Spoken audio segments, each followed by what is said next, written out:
Hi friends, இன்றைக்கி நம்ம பார்க்க போகிறது பார்த்திங்கன்னா ஒரு சூப்பரான இந்த வெயிலுக்கு ஏற்ற மாதிரி ஒரு ரெசிபி தான் மோர் குழம்பு ரெசிபி. இதை எப்படி செய்கிறதுங்கிறத வீடியோக்குள்ளே போய் டீட்டெயிலாக பார்க்கலாம் வாங்க. நம்ம இன்றைக்கி பார்க்க போகிறது மோர் குழம்பு ரெசிபி, அதுவும் வெள்ளை பூசணிக்காய் யூஸ் பண்ணி பண்ண போகிறோம். ஸோ வெள்ளை பூசணிக்காயை ஃபஸ்ட்டு இந்த மாதிரி சின்ன சின்ன பீசஸாக நான் கட் பண்ணி எடுத்துக்கிறேன். இது ஒரு சைடு இருக்கட்டும். இன்றைக்கி 2 பேட்சாக சில இன்க்ரீடியன்ட்ஸ் அரைச்சி எடுத்துக்கணும். அதில் ஃபஸ்ட் பேட்சை காமிச்சிட்றேன். அதுக்கு தேவையான பொருட்கள் பார்த்திங்கன்னா துவரம்பருப்பு கொஞ்சம் நேரத்துக்கு முன்னாடியே நான் ஊற வச்சு எடுத்து வச்சுட்டேன். 2 டேபிள் ஸ்பூன் துவரம்பருப்பு எடுத்து வச்சுருக்கேன். ஒரு அரை மூடி தேங்காய் எடுத்திருக்கேன். 5 பச்சை மிளகாய் எடுத்திருக்கேன். அடுத்து 1.5 டேபிள் ஸ்பூன் வரைக்கும் ஜீரகம் எடுத்திருக்கேன். அப்புறம் ஒரு 20 சின்ன வெங்காயத்தை எடுத்து வச்சுருக்கேன். இதை எல்லாம் சேர்த்து மையாக ஒரு பேஸ்ட்டாக அரைச்சி எடுக்கணும்.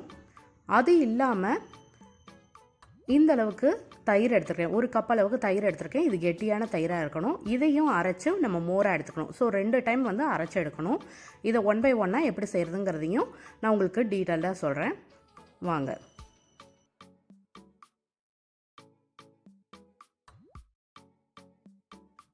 இப்போ ஃபஸ்ட்டு நான் இந்த வெள்ளை பூசணிக்காயை வேக வச்சு எடுக்க போகிறேன்.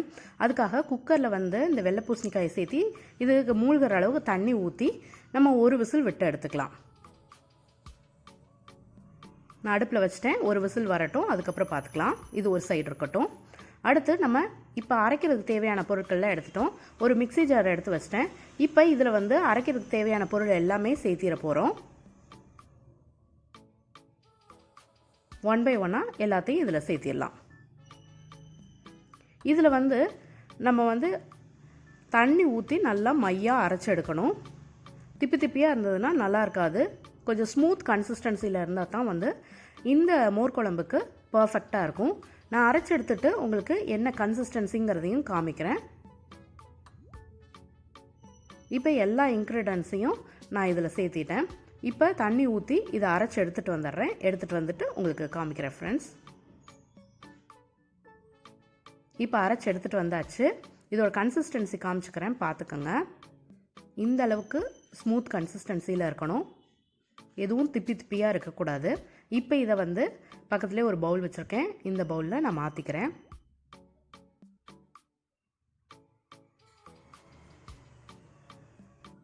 இப்போ அதே மிக்சி ஜார்லேயே நம்ம ஆல்ரெடி ஒரு கப் தயிர் எடுத்து வச்சுருக்கோம் இல்லையா, இப்போ இதை சேர்த்தி மோராக அடித்து எடுத்துகிட்டு வந்துடுறேன். இப்போ நான் தயிரை மோராக சிலுப்பிட்டு வந்துட்டேன். இப்போ இதையும் நம்ம இந்த பவுல்லே சேர்த்திடலாம்.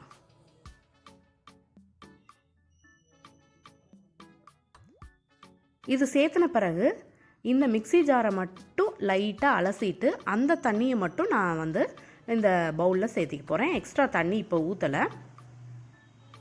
இதை மட்டும் லைட்டாக அலசிட்டு அந்த தண்ணியை மட்டும்தான் சேர்த்துறேன்.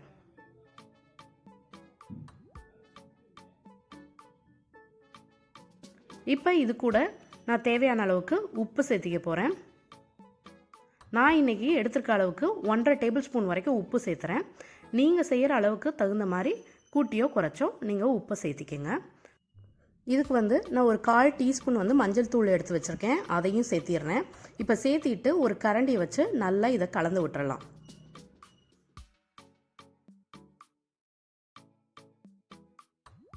இந்த அளவுக்கு நல்லா கலந்த பிறகு நம்ம இப்போ தாளிக்க போகிறோம். சைட் பை சைட் நம்மளுக்கு வெள்ளை பூசணியும் வெந்துருச்சு. நான் இறக்கி வச்சுட்டேன். கொஞ்சம் நேரம் ஆறட்டும். அதுக்குள்ளே அடுப்பில் நம்ம தாளித்து விட்டுறலாம் இந்த மோர் குழம்புக்கு. ஸோ அதுக்கு ஒரு கடாயை ஒன்று அடுப்பில் வச்சுக்கிட்டேன். இப்போ இந்த கடாயில் நம்மளுக்கு தேவையான அளவு எண்ணெய் சேர்த்திடுறேன். எண்ணெய் சேர்த்தி எண்ணெய் சூடானதையும் 1 டேபிள் ஸ்பூன் கடுகு உளுந்தம் பருப்பு சேர்த்திடுறேன். இந்த கடுகு உளுந்தம் பருப்பு நல்லா பொரிஞ்சு வந்தனையும் இதில் ஒரு வரமிளகாயும் கருவேப்பிலையும் சேர்த்த போகிறேன். இது கூடவே கொஞ்சமாக பெருங்காயத்தூள் சேர்த்திக்கலாம். இப்போ நம்ம கலந்து வச்சுருக்க கலவையை இதில் ஊற்றிடலாம். இது ஊற்றிட்டு இதில் அதிகமாக தண்ணி சேர்க்க வேணாம். அந்த பவுல் வச்சுருந்தோம் இல்லையா, எந்த பவுலில் வச்சுருந்தோமோ அதை லைட்டாக அலசிட்டு அந்த தண்ணியை மட்டும் நான் இதில் சேர்த்திக்கிறேன். சேர்த்திட்டு இப்போ நல்லா கலந்து விட்டுறேன். இது ஒரு சைடு இருக்கட்டும். நம்ம குக்கரில் வேக வச்சு எடுத்த வெள்ளை பூசணியை இப்போ வடிச்சிடலாம். தண்ணியெல்லாம் வடிச்சிட்டு வைக்க போகிறேன். வடிச்சிட்டு வச்சாச்சு. இது ஒரு சைடு ரெடியாக இருக்கட்டும். நம்ம அடுப்பில் வந்து பார்த்திங்கன்னா மோர் குழம்பு சைட்லலாம் லைட்டாக நுரைச்சி கொதிக்கிற மாதிரி வரும். ரொம்ப கொதிக்க விட்டுறக்கூடாது. இந்த ஸ்டேஜில் என்ன பண்ணணும்னா நம்ம வெள்ளை பூசணிக்காயை இதில் சேர்த்திடணும். சேர்த்திட்டு நல்லா கலந்து விட்டுறணுங்க. கலந்து விட்டுட்டு இன்னும் ஒரு கொதி வந்தனையும் நம்ம இறக்கிடலாம். ரொம்ப நேரம் கொதிச்சுக்கிட்டே இருக்கக்கூடாது. மோர் குழம்பு டேஸ்ட் மாறிடும். ரொம்ப தண்ணியும் சேர்த்தக்கூடாது. இந்த அளவுக்கு கொதிக்கும் போது நம்ம வந்து கொத்தமல்லி இலைகளை தூவி இறக்கிட்டோம்னா நம்மளோட சூப்பரான சுவையான இந்த சம்மருக்கு ஏற்ற மாதிரி மோர் குழம்பு ரெசிபி ரெடி ஆயிடுச்சுங்க. நம்மளோட மோர் குழம்பு ரெசிபி ரெடி ஆயிடுச்சு. நான் பவுலுக்கும் மாற்றிட்டேன். இந்த வெயிலுக்கு ஏற்ற மாதிரி இந்த மாதிரி மோர் குழம்பு வச்சு சாப்பிட்டிங்கன்னா வேறு எந்த குழம்போ ரசமோ எதுவுமே தேவையில்லைன்னு சொல்லிடுவீங்க. அவ்வளோ டேஸ்ட்டாக இருக்கும். நீங்களும் ட்ரை பண்ணி பாருங்கள். ட்ரை பண்ணி பார்த்துட்டு எப்படி வந்ததுங்கிறத மறந்துடாமல் எனக்கு கமெண்ட் பண்ணுங்கள். இந்த வீடியோ உங்களுக்கு பிடிச்சிருந்தா என் வீடியோவை லைக் பண்ணுங்கள், ஷேர் பண்ணுங்கள், கமெண்ட் பண்ணுங்கள். என் சேனலுக்கு நீங்கள் புதுசாக இருந்தால் என் சேனலை சப்ஸ்கிரைப் பண்ணிக்கோங்க. கூடவே இருக்க பெல் ஐக்கானை மறந்துடாமல் கிளிக் பண்ணிக்கோங்க. இன்னொரு வீடியோவில் பார்க்கலாங்க. Until I meet, it's signing off from Michitla. Thank you. Bye.